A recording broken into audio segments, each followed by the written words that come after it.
This was a result. Divorce பண்ணலாம். முதல்ல வந்து divorce பண்ணலாம். ஏற்பட்டு தீவிர சிகிச்சை பிரிவில் இருக்கும் வேளையில் சொத்தை பிரிக்க சொல்லி இருக்கிறார் இவர் மனைவி.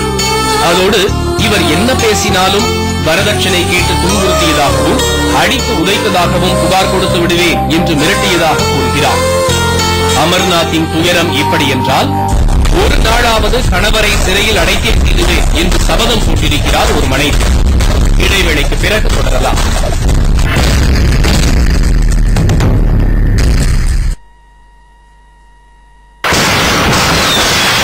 சன் டைரக்ட் DTH இன் தீபாவளி ஆஃபர் வெறும் 990 9 மாதத்திற்கு பதிலாக 12 மாத சந்தா, வெறும் 440 4 மாதத்திற்கு பதிலாக 6 மாத சந்தா. அத்துடன் Aditya TV Sun Direct DTH இல் மட்டுமே டிஷ் மற்றும் செட் டாப் பாக்ஸ் இலவசம். வீட்டுக்கு வீடு சன். உங்கள் அபிமான தினகரனுடன் ஞாயிறு அன்று இலவச இணைப்பாக 32 பக்க புத்தகம் வசந்தம் வரும் ஞாயிறு இதழில் குழந்தையிலிருந்து டீனேஜ் வரை Priyamani special album, V Usha சிறப்பு சிறுகதை, இத்துடன் சுடாகு போட்டி 25 வாசகர்களுக்கு எலக்ட்ரிக் ரைஸ் குக்கர் பரிசு. நாள்தோறும் காலையில் படியுங்கள் தினகரன்.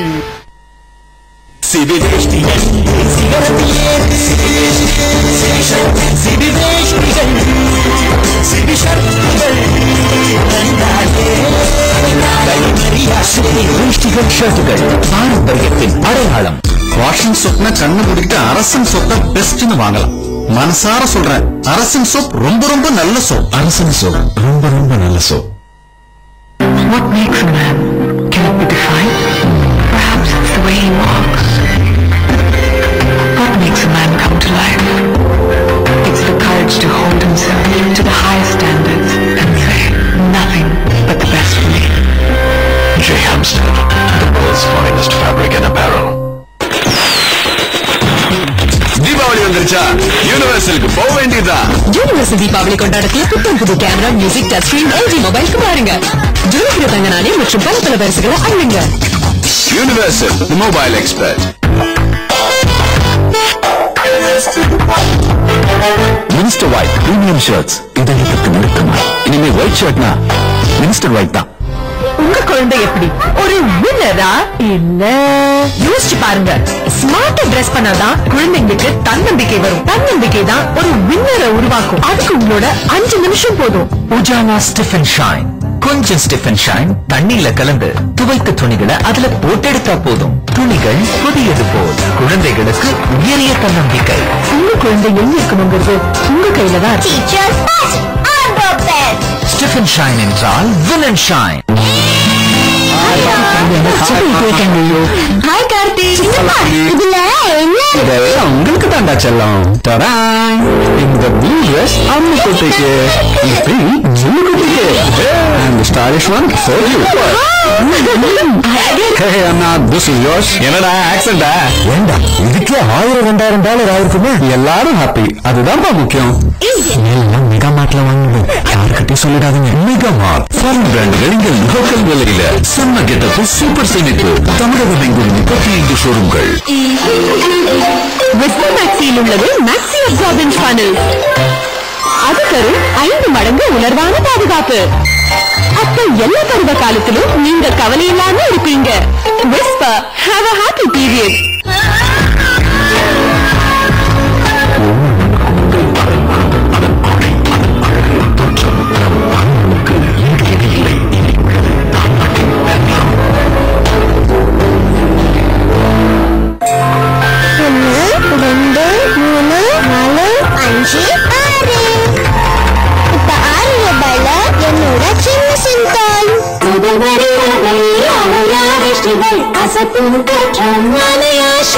முதல் மரியாதை ஆலயா காட்டன் வேஷ்டிகள், ஷர்ட்டுகள்.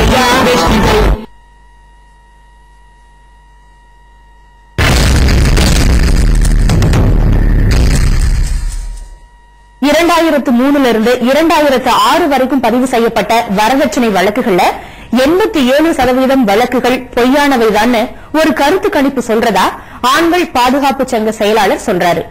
உண்மையாகவே பாதிக்கப்பட்ட பெண்கள் ஒரு பக்கம் நியாயத்துக்காக போராடிட்டு இருக்க, வெறும் நஷ்ட ஈடுக்காகவும் பழிவாங்குற நோக்கத்துக்காகவும் இந்த குடும்ப நல கோர்ட்டையும் வரதட்சணை சட்டத்தையும் பயன்படுத்திக்கிட்டு இருக்காங்கன்னு இவங்க புகார் சொல்றாங்க. அப்படி வரதட்சணை சட்டம் தவறா பயன்படுத்தப்பட்டதால நிறைய ஆண்கள் கோர்ட்டுக்கு அலைஞ்சுகிட்டு இருக்காங்கன்றது இவங்களுடைய வாதம். குடும்பத்துல ஏற்படுற சின்ன சின்ன சண்டைகளை பேசி தீர்த்துக்காம கோர்ட்டு படி ஏற இந்த சட்டம் பெண்களுக்கு சாதகமா இருக்கிறதா இவங்க சொல்றாங்க. இப்படி இவங்க சொல்றதுக்கு என்ன காரணம்?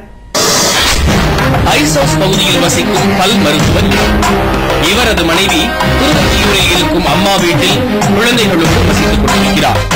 அமைதியான சுபாவம் கொண்ட இவரை மணந்து கொண்ட 6 மாதத்தில் சந்தேக கண்ணோடு பார்க்க ஆரம்பித்திருக்கிறார். உன்னை ஒரு நாளாவது ஜெயிலில் அடைத்து விடுவேன் என்று ஊரில் உள்ள அனைத்து காவல் நிலையங்களிலும் புகார் மேல் புகார் தெரிவித்துக் கொண்டே இருக்கிறாராம். 4/4/1999 மேரேஜ் சார். மேரேஜ் ஆன ஒரு 6 மந்த்ல இருந்தே ஒரே பிரச்சனை தான். தனி கொடுத்தணும் வைக்கணும், தனியாக லேப் அவளுக்கு எல்லாமே கொடுத்துடணும், சம்பாதிக்கிற பணம்லாம் அவளுக்கே கொடுத்துடணும். இது ஒரு குறிக்கோளாகவே இருந்தா. அது நான் கொஞ்சம் சரி இருந்தாலும் பரவாயில்லன்னு செலவுக்கெல்லாம் காசுலாம் கொடுத்து தான் வச்சிருக்கிறேன் இவ்வளோ நாள். அவன் நம்ம பேச்சை கேட்கறது கிடையாது. பக்கத்து வீட்டில் அக்கத்து வீட்டில் எங்கே கொடுத்துன்னு வச்சாலும் எல்லா வீட்லையுமே சண்டையை போடுறது. இந்த மாதிரினா ஒவ்வொரு அவளை வச்சிருக்கேன் இவளை வச்சிருக்கேன்னு சொல்லிட்டு ஒவ்வொரு போலீஸ் ஸ்டேஷனா இழுக்கிறான். இழுத்து இவனை உள்ள போடணும் அப்படின்னு சொல்லிட்டு இது பண்றான். ஆளை வச்சு அடிப்பேன், ஆசிட் ஊற்றி கொளுத்துவேன், ஆசிட் ஊற்றி அவனை சாவடிப்பேன் அப்படின்னு சொல்லிட்டு போன்ல அபாசமான திட்டுறான். என்னதான் நிறைய வாட்டி தாக்குவான். நான் ஒரு தடவை சின்ன லைட்டா அடிச்சிட்டால அது பெரிய அடியா நினைச்சுக்கிட்டு அவ ஏனை போட்டுக்கிட்டு செம்பத்துக்கு அடிக்கிறது, அந்த கிளாஸ் கைதத்துக்கு அடிக்கிறது, செருப்பத்துக்கு அடிக்கிறது, இதே பிரச்சனை தான். இதை அவங்க ஃபாதருக்கு மதருக்கு ஃபோன் பண்ணி சொன்னா அவங்க நைட் கேட்பாங்க, என் பொண்ணு ஏதோ தவறுதலா செஞ்சிச்சு மன்னிச்சுக்கோங்க, எங்களுக்காண்டி மன்னிச்சுட்டு வாழுங்க. அவ ஆரம்பத்துல இருந்து அப்படிதான் ஒரு மாதிரி டைப் அவ வீட்டிலேயே கோவப்படுறவா ஒருத்தி தான் அப்படின்னு சொல்றாங்க ஃபாதர் மதர் கேட்டா. எல்லா இடத்துலயும் கம்ப்ளைண்ட் கொடுத்துட்டு இருக்கான். நான் டைவர்ஸ் கேஸ் போட்டிருக்கேன், எனக்கு டைவர்ஸ் வேணும். இதுல என்ன எந்த இடத்துல ஸ்டேஷன்ல கம்ப்ளைண்ட் கொடுத்தாலும் இது பொய் கம்ப்ளைண்டா கொடுத்துட்டு இருக்கிறான். இது பொய் கம்ப்ளைண்ட்னு அவங்க கிட்ட சொன்னா கூட என்னை கூப்பிட்டு விசாரணை பண்றாங்க, அவளை கூப்பிட்டு விசாரணை பண்ண மாட்டாங்க. இதுக்கு எனக்கு கவர்மெண்ட்ல இருந்து எனக்கு ரிலீஃப் கிடைக்கணும். இனி அவரோடு வாழ வழியே இல்லை என்று விவாகரத்து கேட்டு வழக்கு பதிவு செய்துவிட்டு 1.5 ஆண்டுகளாக காத்துக் கொண்டிருக்கிறார். இப்படி பெண்களால் பாதிக்கப்பட்ட ஆண்களுக்காக போராட ஆரம்பிக்கப்பட்டது தமிழ்நாடு ஆண்கள் பாதுகாப்பு சங்கம். எதற்காக இந்த சங்கம்? நம்ம பார்த்தோம்னா அதிகப்படியான இடத்துல பெண்கள் தான் ஆண்களை ஏமாத்துறாங்க. பெண்கள் ஆண்களை காதலிச்சு ஆண்களோட பணத்தை எல்லாம் சுரண்டுறாங்க. தன் காதலோட பணத்தை அதிகப்படியா சுரண்டி ஆண்களை தவிக்க விட்டு போயிடுறாங்க. அதே போல ஒரு ஆண் ஒரு பெண் அது மாதிரி தவிக்க விட்டு போனா அவங்கள பாதுகாக்கிறதுக்கு சட்டமும் பலதரப்பட்ட மாதர் சங்கங்களும் முன்னின்று போராடி பெண்களுக்கு நியாயம் கிடைக்கிற மாதிரி பண்ணி கொடுக்குறாங்க. அதே ஒரு ஆண் ஒரு பெண்ணால பாதிக்கப்பட்டு ஒரு பெண் ஒரு ஆணை காதலிச்சு ஏமாத்திட்டாங்கன்னா அவங்கள காப்பாற்றுறதுக்கு எந்த வித சங்கமும் எந்த வித சட்டமும் இல்லை. அவங்களுக்கு அவங்கள கம்பல்சரியா கூப்பிட்டு கல்யாணம் பண்ணி வைக்கிறதுக்கோ இல்ல அவங்களால சுரண்டப்பட்ட பணத்தை எல்லாம் திருப்பி பெற்று கொடுக்கறதுக்கோ எந்த ஒரு சட்டமும் எந்த ஒரு மாதர் சங்கமும் இல்ல எந்த ஒரு சங்கங்களும் முன் வரதில்லை. அதற்காகத்தான் இந்த ஆண்கள் சங்கம் ஆரம்பிக்கப்பட்டது. கடந்த 2003 இருந்து 2006 வரை எடுக்கப்பட்ட ஒரு சர்வேல 85 விழுக்காடுகள் கொண்ட 85 விழுக்காடுகள் டவுரி கேசஸ் 85 விழுக்காடுகள் டவுரி கேசஸ் அக்யூட் தான் இருக்கு. அதாவது ஆண்கள் விடுதலை செய்யதான் பட்டிருக்காங்க.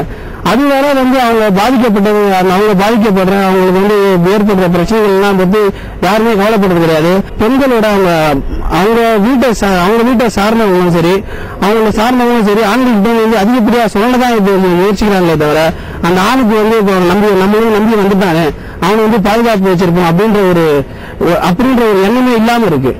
அதற்காகத்தான் நாங்க இந்த ஆண்கள் பாதுகாப்பு சங்கத்தை ஆரம்பிச்சிருக்கோம். 2007ஆம் ஆண்டு துவங்கப்பட்ட இந்த ஆண்கள் பாதுகாப்பு சங்கத்தில் இதுவரை 300 ஆண்கள் சேர்ந்திருக்கிறார்கள். பெண்களால் பாதிக்கப்பட்டவர்கள் மட்டுமல்லாமல் பாதிக்கப்பட்ட ஆண்களுக்காக போராடும் நோக்கமுள்ள ஆண்கள் மட்டுமே இந்த சங்கத்தில் சேர்த்துக் கொள்ளப்படுகிறார்கள்.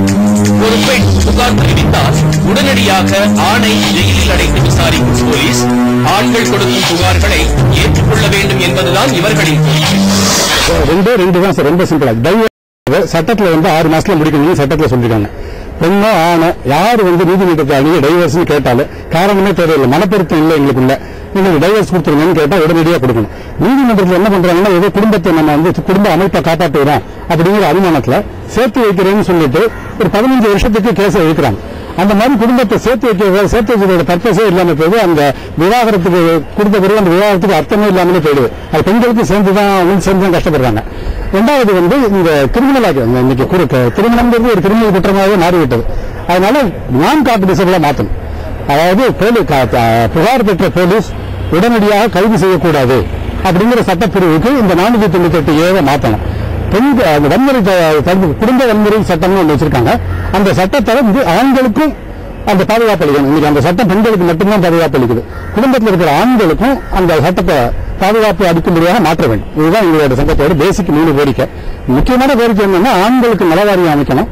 ஆண்களுக்கு ஒரு மந்திரி, இப்ப பெண்களுக்கு வந்து உமன்ஸ் மினிஸ்டர் இருக்காங்க, அது மாதிரி ஒரு மந்திரி சபையில அவங்களுக்கு ஒரு மந்திரி ஏற்படுத்தணும். ஆண்கள் நலத்துக்காக ஒரு துறை ஏற்படுத்தணும். அப்பதான் வந்து இது போன்ற சமூக அவலங்களை எல்லாம் தடுக்க முடியும். இது வந்து ஒரு பொலிட்டிக்கல் இஷ்யூவா தான் பார்க்கணுமே தவிர சமூக அரசியல் பிரச்சனையாக பார்த்து இதுக்கு வந்து அரசாங்கம் அதுக்கு வந்து துறையை ஏற்படுத்தி ஆண்களுடைய பிரச்சனைகள் எல்லாம் ஆராய்ந்து அதுக்கு என்ன ரெமெடி கொடுக்கணுமோ சட்டப்பூர்வமாக ரெமெடியை கொடுக்கணும்.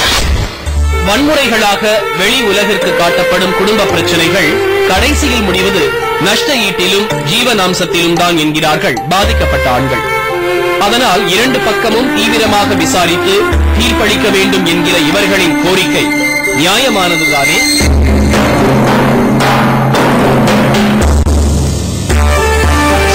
உடல் அளவில் வலிமையான ஆண்கள் தங்களுடைய கோபத்தை காட்டுறதுக்காக கையை ஓங்கும் போது பெண்கள் தங்களுடைய கோபத்தை காட்டுறதுக்கு இந்த மாதிரியான சட்டத்தை பயன்படுத்துறாங்க. பெண்களை பாதுகாக்கிறதுக்காக பல சட்டங்கள் இருக்கு, இன்னும் பல சட்டங்கள் கொண்டு வரப்படும். ஆனா அந்த சட்டங்களை தவறா பயன்படுத்துறத எந்த விதத்திலையும் ஏத்துக்க முடியாது. புகார் கொடுக்கிற பெண்கள் எல்லாரும் பாதிக்கப்பட்டவங்களும் இல்ல, ஆண்கள் எல்லாரும் கொடுமைக்காரங்களும் இல்லங்கிறத மனசுல வச்சு தீவிர விசாரணைக்கு பிறகு தண்டனை வழங்குறதுதான் சரி. சரி நேயர்களே, மற்றும் ஒரு நிஜம் நிகழ்ச்சியை சந்திக்கிறோம். நன்றி, வணக்கம்.